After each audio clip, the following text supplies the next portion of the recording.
Hola, los invito a vivir esta nueva aventura junto a nosotros. Los túneles de la ciudad de San Luis. Vamos a entrar. Debajo de las calles que recorremos todos los días, existe un mundo oculto que muy pocos puntanos pudieron ver, y yo tuve la suerte de caminar por él. Durante décadas, los túneles de la ciudad de San Luis fueron tema de conversación entre generaciones de puntanos. Algunos los consideraban una simple leyenda urbana, otros aseguraban haber estado allí abajo. Yo soy una de esas personas. Cuando era alumno del Colegio Santo Tomás, tuve la oportunidad de recorrer parte de esos túneles. Recuerdo pasillos largos, oscuros y húmedos que parecían perderse debajo del casco histórico de la ciudad. Años después, volvimos a ingresar con la autorización para registrar parte de esta historia. Bueno, Daniel, nos contabas que habías averiguado un poco de lo que eran los túneles o acueductos de acá. ¿Querés contarnos un poquito de información? Bueno, sobre la historia de los túneles hay como varias versiones, ¿no? Varias versiones. Desde túneles que eran para que la gente se escondiera cuando Venían los malones. Sí. Otras tienen que ver que eran como escapes cuando sucedía algo en la ciudad o alguna invasión o alguna cosa así. Estos túneles comunicaban los edificios más importantes, entonces la gente bajaba por ahí, se podía esconder y se podía escapar. Y se podía escapar, que era la teoría más fuerte. Es la teoría por ahí la más popular.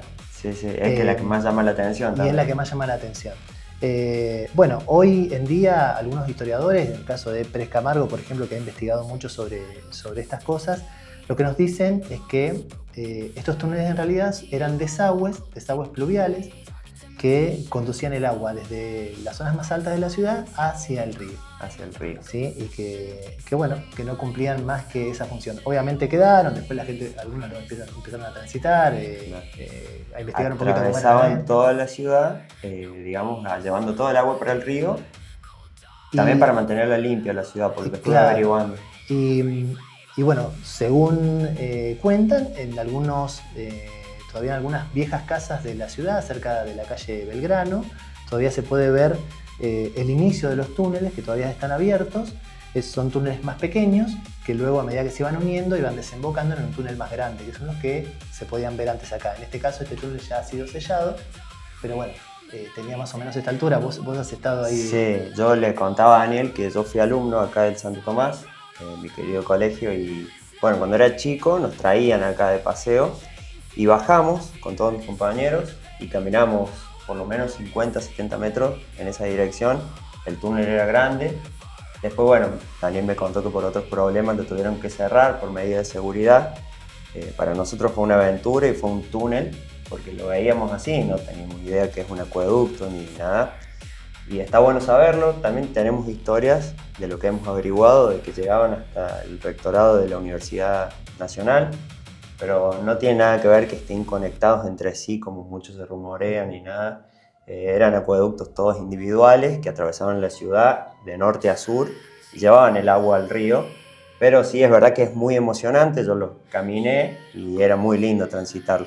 Pero bueno, está bueno, acá él era rector, el historiador que nombró, era rector del colegio, ha caminado tranquilamente y puede certificar que eran acueductos, y está bueno que él lo cuente para evitar esos rumores. Pero esta vez no queríamos documentar solamente los túneles. También queríamos entender qué papel podían haber tenido en la historia de San Luis, porque cuanto más investigábamos, más preguntas aparecían.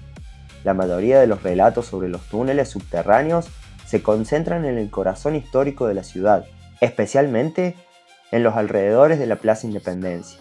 Se habla de accesos antiguos a colegios, edificios históricos, bares céntricos, sectores cercanos al rectorado e incluso en la antigua terminal ferroviaria. Muchas personas afirman haber recorrido túneles de más de 100 metros de longitud, y no son pocos los testimonios. Durante años, alumnos de distintas instituciones conocieron algunos de estos sectores subterráneos antes de que los accesos fueran clausurados por cuestiones de seguridad. Pero el misterio no es solamente que existan, el verdadero misterio es por qué aparecen siempre en los mismos lugares.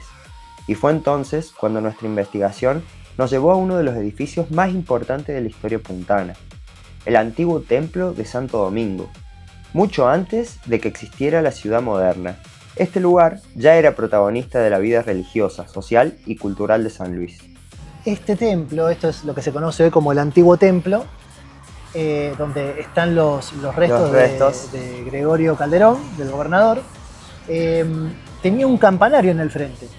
Un campanario. Un campanario que llegaba, bueno, hasta acá, hasta donde está esto, ¿no? Claro, exacto. Y cuando se construye el nuevo templo, este campanario tapaba el frente de la iglesia. Claro, Entonces obstruía la vista del primero. Se decidió derrumbarlo y como ya esto tiene su propio campanario, quedó así, como lo vemos hoy. Y se mantienen actualmente las ruinas, Sí, se cuidan las ruinas del campanario por eso original de esa iglesia. De esta iglesia, sí. Que ahora les vamos a mostrar en el cuadro que tiene acá Daniel guardado de cómo era el frente de la iglesia. Datos arquitectónicos de la iglesia. Esta iglesia fue construida con una arquitectura que se la conoce como mozárabe. Esta arquitectura se daba en el sur de España por aquellos territorios que habían sido ocupados por los moros, ¿sí? Por la cultura islámica. Cuando España retoma y expulsa a los moros de Europa, los cristianos toman esta cultura, era común para ellos, y hacen una mezcla entre una cultura cristiana y una cultura arquitectónica árabe. Claro. Y surge este estilo, que es el estilo mozárabe, que una de las características que tiene es estas herraduras cerradas, ¿sí? Que también se pueden ver en el interior de la iglesia, sí. Y sostenidas por columnas. Entre ¿no? todas las columnas. Entre todas las columnas. Bueno, esa arquitectura es típica de este estilo, y en la Argentina se encuentra en muy pocos lugares. En algunos lugares en Buenos Aires, en Córdoba y acá en San Luis. Y acá en San Luis. No, es hermoso. La verdad por eso es que mucha gente cuando ve esta iglesia se confunde y dice, parece más una mezquita que una iglesia católica, ¿no? Mirá, claro. Pero bueno, justamente porque el estilo es un estilo que tiene su base en lo árabe. Sí, sí. Mirá vos, patrimonio nuestro. Bueno, Daniel, me contabas de la importancia de la Virgen, de la imagen de la Virgen y del templo. ¿Me querés contar un poquito de la historia, de cómo llegaron, de cómo pasó todo? Bien. Este es el templo de Santo Domingo, que fue construido o comenzó a construirse más o menos en 1930. Perfecto. Se conoce a veces como el Nuevo Templo en relación al Antiguo Templo, que es el que está acá enfrente. En la esquina. Perfecto. En la esquina, sobre la calle 25 de Mayo. Este templo se construye cuando aquel queda demasiado chico. Perfecto. ¿Y querés contarnos? Ahí el templo ese fue el primero de la ciudad. En ese lugar, en el año 1630 aproximadamente, se construye la primera iglesia de la ciudad de San Luis. Que ya era de adobe esa. Que en ese momento era de adobe, era una iglesia muy pequeña, y ahí es donde se recibe por primera vez a la imagen de Nuestra Señora del Rosario. Perfecto. Se la ubica en esa iglesia, era la única, luego por la cantidad de lluvias que hay, sí, las lluvias torrenciales que se dan en la provincia de San Luis, las paredes de barro no se sostuvieron y se construye el templo que hoy se le llama el Antiguo Templo, que actualmente es donde se encuentra San Luis Libro. San Luis Libro. Pertenece exacto. a la municipalidad y hoy en ese lugar se encuentra San Luis Libro. Y están ahí los restos del Ese gobernador. templo se construye, lo empieza a construir el gobernador, en el que era en ese momento el gobernador, José Gregorio Calderón, que fue 2 veces gobernador de la provincia, comienza su primera gobernación en 1833 y manda a construir un nuevo templo. Ese templo se tardó más o menos 4 años en hacerlo, fue de 1833-34 a 1838. Y Calderón fallece el 25 de mayo de 1851 y sus restos están actualmente dentro de ese antiguo templo. ¿No? Que tiene una lápida, cuando uno ingresa más o menos a la mitad del edificio, a mano izquierda, se encuentra la lápida del ex gobernador. La Virgen se la ubica en el fondo de ese antiguo templo y se le hace un nicho, un altar, una especie de altar en la pared, elevado. De ahí es que popularmente se conoce a Nuestra Señora del Rosario del Trono, la Virgen, se la conoce como la Virgen del Nicho. ¿Sí? Luego, cuando se la trae a este nuevo templo y se la entroniza de esta manera, es que se le cambia el nombre y pasa a ser Nuestra Señora del Rosario del Trono. ¿Sí? Pero es la misma Virgen, la misma imagen. ¿Sí? Haciendo alusión a este nicho que era como un trono. Sí, sí. Sí, y es la primera imagen que llega a San Luis. Es la primera imagen que llega a San Luis porque la Orden Dominica fue la primera en llegar a evangelizar esta región. ¿Sí? Acá en la ciudad de San Luis, los primeros en llegar con siempre el carácter de los españoles, ¿sí? La voluntad era de evangelizar, y los que llegan a evangelizar esta región eran gente allegada o terciarios de la Orden Dominica. Perfecto. ¿Sí? Y que tenían que ver con también la gente que estaba acá, que vivía, fueron trabajando juntos y funcionó como iglesia matriz en su momento porque era la primera. Porque era cuando estaba la primera, luego ya cuando San Luis, la ciudad de San Luis comienza a tener su propio obispo, no había todavía una iglesia catedral y residía el obispo en este templo. Entonces, si bien no era una catedral, fue residencia del obispo. ¿sí? Fue residencia del obispo hasta que se hizo la catedral. Hasta que se hizo la catedral. Lo que tenemos acá es la réplica de la imagen que se encuentra arriba y es la réplica con la que se hacen las procesiones. Por ejemplo, el Colegio Santo Tomás junto con la Cofradía del Rosario, en el Día de la Virgen, el 2 de octubre o el primer domingo de octubre, se hace una procesión por toda la ciudad, que llegamos hasta la iglesia catedral y volvemos, donde se lleva a la Virgen en andas. Y la imagen que se saca es esta, que es la réplica. Para cuidar la original. Sí, obviamente. Para cuidar y la original. Y esta también, por ejemplo, los días miércoles suele venir el obispo a rezar el rosario acá, y bueno, lo hace frente a la réplica, ¿no? Para no tocar y no deteriorar la imagen original. Claro, muchísimos años y no ponerla en riesgo. Bien, la Virgen tiene a su derecha, con una trompeta en la mano, ese es San Vicente Ferrer. Se lo suele también dibujar, bueno, representar con alas, porque se decía que era el ángel del Apocalipsis, porque él daba mucha catequesis sobre el Apocalipsis. Mira. Entonces, él es San Vicente Ferrer. A la izquierda se encuentra San Luis Beltrán, que muchas veces se lo confunde con Fray Luis Beltrán. Acá en la ciudad de San Luis hay una escuela muy, muy conocida, una escuela técnica, que recibe el nombre de Fray Luis Beltrán por aquel fraile que ayudó a San Martín, que fundió las campanas del convento y ayudó a hacer los cañones del ejército sanmartiniano que cruzó los Andes, ¿no? Este santo, si bien se llama también Fray Luis Beltrán, es Luis Beltrán, este sí es santo, aquel fray no es santo, este sí fue canonizado y pertenece a la orden de los dominicos. En cambio aquel, Fray Luis Beltrán, pertenece a los franciscanos. ¿Sí? Luego abajo tenemos, bueno, a Santo Domingo de Guzmán, quien es el padre de la orden de predicadores, y a su derecha, su contemporáneo, que si bien no pertenece a la orden dominica, es también fundador de una orden que es San Francisco. Se conocieron, convivieron, fueron contemporáneos, dos grandes santos de la historia de la Iglesia, y es por eso que están, siempre donde aparece Santo Domingo, siempre aparece asociado San Francisco, y donde está San Francisco aparece Santo Domingo, ¿no? Y justamente alrededor de ese sector aparecen algunos de los relatos más llamativos. En una misma zona convivieron durante distintas épocas el antiguo templo de Santo Domingo, la ex cárcel de mujeres, la escuela Belgrano y otros edificios históricos de enorme importancia. ¿Podrían haber estado conectados? Nadie lo sabe con certeza, pero existen hallazgos que alimentan esa posibilidad. En 2006, durante trabajos realizados en el predio de la antigua cárcel de mujeres, ubicada en la esquina de Rivadavia y 25 de Mayo, se descubrió la boca de un túnel, que según quienes participaron del hallazgo parecían dirigirse hacia el sector de Santo Domingo.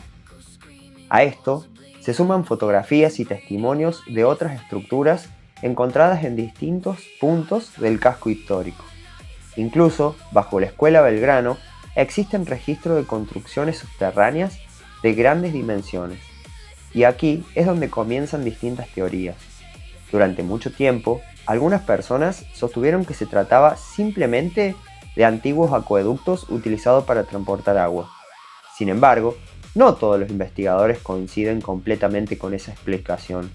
Muchos de estos conductos presentan dimensiones considerables.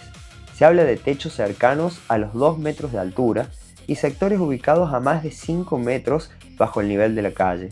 Además, varios de ellos no parecen compartir una orientación compatible con un único sistema de distribución de agua.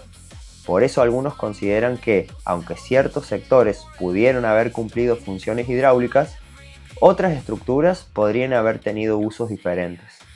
En estudios realizados en el centro de la ciudad, también se detectaron anomalías con formas similares a bóvedas subterráneas. Estas construcciones eran frecuentes durante la época colonial y podían utilizarse para almacenar alimentos, conservar agua, servir como refugio o cumplir otras funciones relacionadas con la actividad de la época. Existe además una teoría que atribuye alguna de estas estructuras a los jesuitas, ya que construcciones similares fueron halladas en otras provincias argentinas. Sin embargo, es importante aclarar que en San Luis, la orden religiosa que tuvo una influencia mucho más importante en el desarrollo de la ciudad fue la de los dominicos.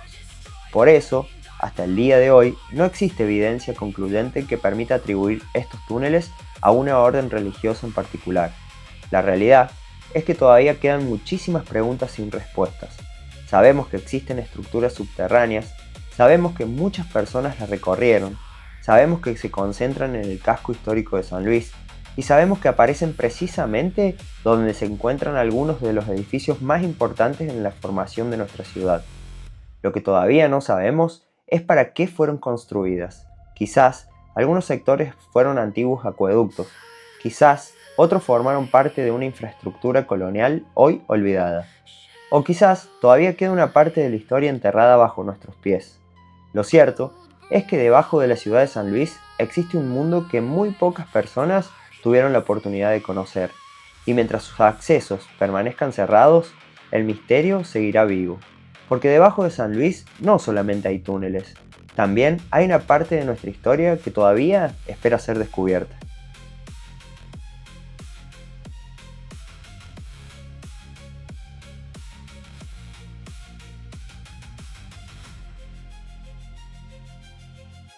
Bueno, Daniel, quería agradecerte por todo lo que nos hiciste conocer, por todo el paseo, porque la verdad esto es algo que tenemos en la provincia que lo vale muchísimo, que tienen que conocerlo, que me hizo a mí sumar datos que no sabía, y eso que de los 4 años estoy acá y que amo el lugar y el colegio, el convento.